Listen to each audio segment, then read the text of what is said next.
Hello everyone, hope you are doing well. Welcome back to our channel. Today we will learn about the Brahmaputra river system. Brahmaputra river system के बारे में हम आज class में discuss करेंगे. So let's start. पहले देखते हैं ब्रह्मपुत्र की ओरिजिन के बारे में.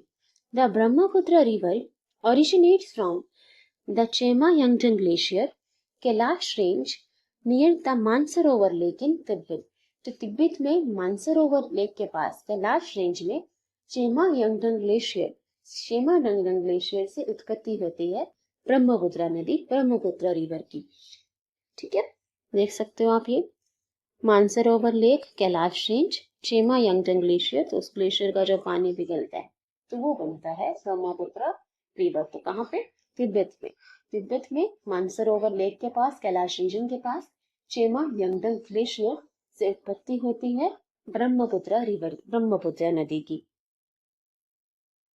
It is also known as Yarlung Tsangpo in Tibet. Tibet में ब्रह्मपुत्र रिवर को ब्रह्मपुत्र नहीं कहते, वहां पे कहते हैं तो इंडियन नेम है.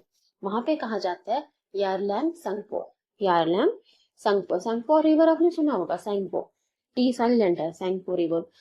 इसका पूरा नाम है यारलैंग सांगपो. यारलैंग सांगपो. चेमा यंगटन ग्लेशियर से निकलता है ये रिवर. कहाँ पे? तिब्बत मानसरोवर लेक के पास. ठीक है, इसकी लेंथ कितनी है कुछ फैक्ट्स जान लेते हैं ब्रह्मपुत्र रिवर के बारे में. लेंथ है इसकी अराउंड 2900 किलोमीटर. इंडिया में 900 किलोमीटर पर अराउंड टोटल लेंथ 2900 किलोमीटर. लोहितिया इसका पुराना संस्कृत नाम है लोहितिया. ठीक है, ब्रह्मपुत्र रिवर का फ्लोस इंडिया, चाइना, बांग्लादेश. तो ट्रांस बाउंड्री का मतलब होता है जो एक से ज्यादा कंट्री में जिनका पानी रहता है. तो ये इंडिया, चाइना और बांग्लादेश में होती है नदी, ब्रह्मपुत्र नदी. इंडिया, चाइना और बांग्लादेश. ये देखो, चाइना या इंडिया में अरुणाचल प्रदेश, असम और बांग्लादेश. इंडिया, चाइना और बांग्लादेश और बंगाल की खाड़ी में जाकर मिलता है इसका पानी. ठीक है, इंडिया में देखा अरुणाचल प्रदेश, असम के पास, चाइना और Bangladesh. India, China, Bangladesh. Arunachal Pradesh and Assam. India में कौन कौन से स्टेट में फ्लो करता है ब्रह्मपुत्र रिवर?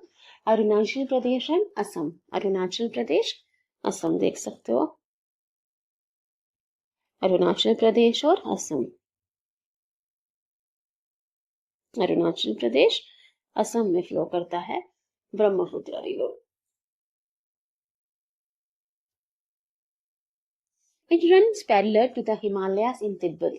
तिब्बत में, जब ये तिब्बत में बहता है तो हिमालयास के पैरेलल बहता है. हिमालय माउंटेन रेंज है तो इनके पैरेलल ये फ्लो कर रहा है ब्रह्मपुत्र रिवर. ठीक है, इनके पैरेलल बह रहा है तो it runs parallel to the Himalayas in Tibet.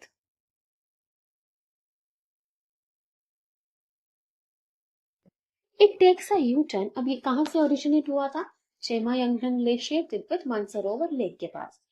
फिर ये इंडिया में कैसे आया, इंडिया तक कैसे पहुंचता है?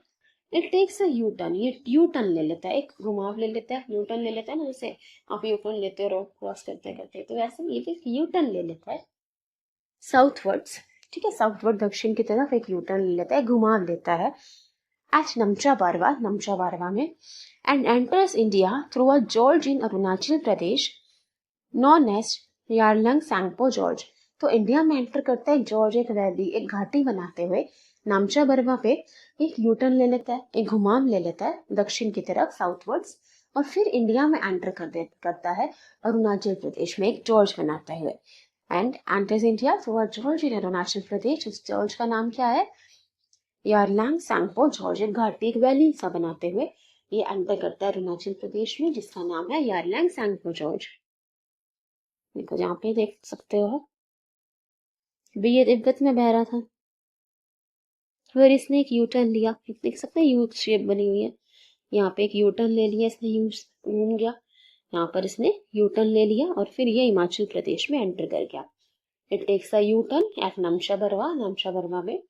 ठीक है, एक माउंटेन रेंज है, वहां पर ये एक यू टर्न ले लेते हैं, ऐसे घुमाव ले लेगा साउथवर्ड दक्षिण की तरफ, इंडिया के अरुणाचल प्रदेश में एंटर कर जाता है। ठीक है, तिब्बत में था पहले, जेमायांगडंग ग्लेशियर से ओरिजिनेट हुआ था, वहां पे बहता हुआ जब ये नमशा बर्मा पहुंचता है वहां पे एक यूटर्न ले लेता है, घुमाव ले लेता है और इंडिया में अरुणाचल प्रदेश में एंटर कर जाता है। ठीक है,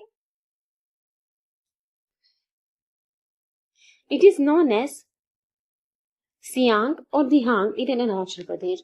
अब सैंपो नाम था तिब्बत में, तो अब इंडिया में आ गया, वहीं अपना नाम पड़ेगा। तो अरुणाचल प्रदेश में इसका भी तो ब्रह्मपुत्र नाम नहीं है, अरुणाचल प्रदेश में इसको सियांग या दिहांग कहा जाता है, सियांग या दिहांग। ठीक है, कई बार आपको सियांग लिखा दिखेगा, कई बार दिहांग, तो दोनों ही ब्रह्मपुत्र के ही नाम है।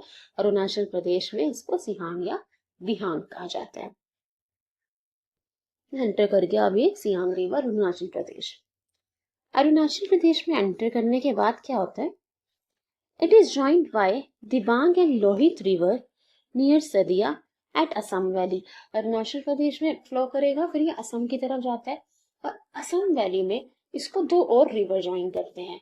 असम वैली में जब असम पहुंच जाइए तो इससे दो और रिवर जुड़ जाते हैं, वो है दिबांग एंड लोहित। दिहांग नहीं, दिहांग ब्रह्मपुत्र का नाम था, ये है दिबांग, दिबांग एंड लोहित। तो दिबांग और लोहित नदी मिल जाती है असम घाटी में ब्रह्मपुत्र के साथ। ठीक है, पहले अरुणाचल प्रदेश आया, फिर असम की तरफ जाता है अरुणाचल प्रदेश से, और असम वैली में इसको दो और रिवर ज्वाइन कर लेते हैं, Dibang and Lohit, near Sadiya at Assam valley. देखो, ये सियांग रिवर है, ठीक है, ये सियांग है, इससे जुड़ गए दिबांग, दिबांग और ये लोहित तिब्बत से आ रहा है, लोहित। दिबांग और लोहित जब इस सियांग से जुड़ जाते हैं, जब ये तीनों रिवर जुड़ जाएंगे असम में, कहाँ पे, असम में सादिया, सादिया जगह है असम में, वहां पर ये तीनों रिवर मिल जाते हैं। एक सियांग जो ब्रह्मपुत्र का ही नाम है ना, अरुणाचल प्रदेश में पड़ा था सियांग, उससे जुड़ जाते हैं दिबांग एंड लोहित। ठीक है, कहाँ पर, सादीपुर में, सदिया, सदिया इन Assam valley, Sadiya in Assam valley.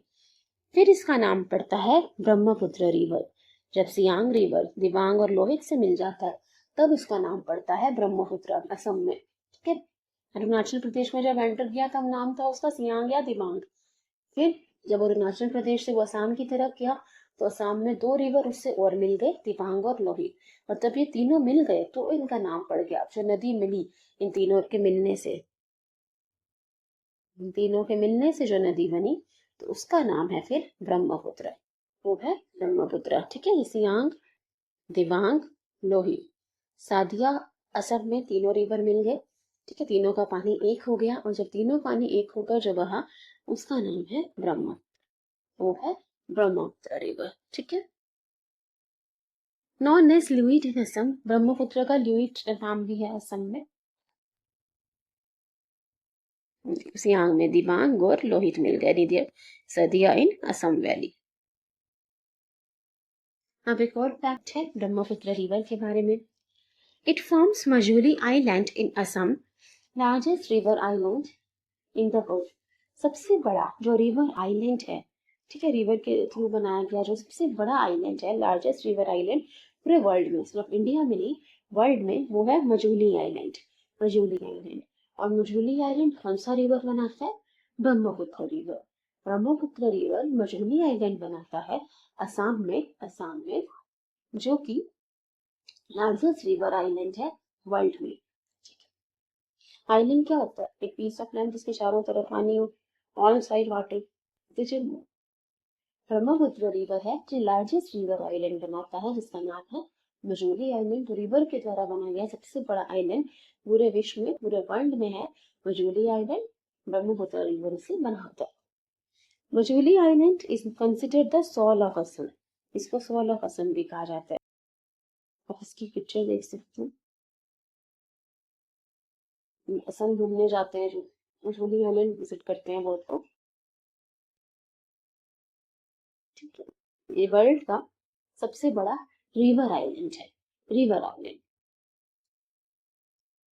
It also forms Umananda island in Assam, world smallest island, अब एक और बात है कि ये वर्ल्ड का सबसे बड़ा आइलैंड कौन सा रिवर बना रहा है, ब्रह्मपुत्र। कहाँ पे, असम में। असम में ही वो वर्ल्ड का स्मॉलेस्ट आइलैंड भी बनाता है, वर्ल्ड का स्मॉलेस्ट आइलैंड बनाता है उमानंद आइलैंड, बिकॉज उसने वर्ल्ड का लार्जेस्ट रिवर आइलैंड बनाया माजुली आइलैंड। वर्ल्ड का स्मॉलेस्ट आइलैंड भी बनाता है Brahmaputra river, known as Umananda island, वो भी असम में। It is also known as peacock island, इसे पीकॉक आइलैंड भी कहा जाता है उमानंदा आइलैंड को। Famous for Umananda temple dedicated to lord Shiva, lord Shiva dedicated, lord Shiv को डेडिकेटेड उमानंदा टेम्पल भी था। ठीक है, इसको पीकॉक आइलैंड भी कहा जाता है, स्मॉलेस्ट आइलैंड है, जना देख सकते हो। और उमानंदा टेम्पल के लिए भी फेमस है, जो भगवान शिव को, लॉर्ड शिवा को डेडिकेटेड है। अब एक और फैक्ट ब्रह्मपुत्र रिवर के बारे में। Battle of Saraighat was fought in 1671 between Mughal Empire and Ahom Kingdom on the banks of Brahmaputra River at Saraighat near Guwahati. Guwahati Assam के पास सरायघाट में बैटल हुई थी अहोम किंगडम और मुगल एम्पायर के बीच में। एक तरफ अहोम किंगडम और एक तरफ Mughal empire. Ahom kingdom north eastern kingdom, तो उनके बीच में और मुगल एम्पायर के बीच में बैटल हुई थी, बैटल ऑफ सराय घाट कब, 1671। और ये कहाँ पे हुई थी, ब्रह्मपुत्र नदी के तट पे। तो कई बार पूछ लेते हैं battle of Sarai Ghat was fought on the bank of which river, उसका आंसर होगा ब्रह्मपुत्र रिवर। तो बैटल ऑफ सराय घाट हुई थी 1671 में मुगल एम्पायर और अहम किंगडम के बीच में, on the banks of Brahmaputra river eight Sarai Ghat near Guwahati. देख सकते हो सराय घाट गुवाहाटी के पास ये बैटल हुई थी अहम किंगडम मुगल एम्पायर के बीच में, battle of Saraighat, battle of Saraighat. ठीक है, ब्रह्मपुत्र नदी के घाट पे, ब्रह्मपुत्र नदी के तट पे, बैंक्स ऑफ ब्रह्मपुत्र रिवर घाटी में ये युद्ध हुआ था। ठीक है, इसमें विक्ट्री किसकी हुई थी, इंपॉर्टेंट नहीं है इसके लिए, पर फिर भी अहोम किंगडम इसमें विजयी हुई। ठीक है, तो ये कहाँ पे हुई थी, ये युद्ध कहाँ पे हुआ था, ये ब्रह्मपुत्र नदी के तट पे, battle of Saraighat 1671। Ahom kingdom और मुगल एम्पायर, अहोम किंगडम जीत गया था इस युद्ध को। अहोम किंगडम की वैसे वाले फोर्सेस कम थी, मुगल एम्पायर से काफी कम फोर्सेस थी, पर अहोम किंगडम अपनी स्ट्रैटेजी से, लीडरशिप की गाइडेंस से इस युद्ध को जीत गया था। ठीक है, 1671 battle of Saraighat on the bank of Brahmaputra river. So that's about Brahmaputra river. Tributaries के बारे में हम नेक्स्ट क्लास में डिस्कस करेंगे। Thank you everyone, thanks for watching.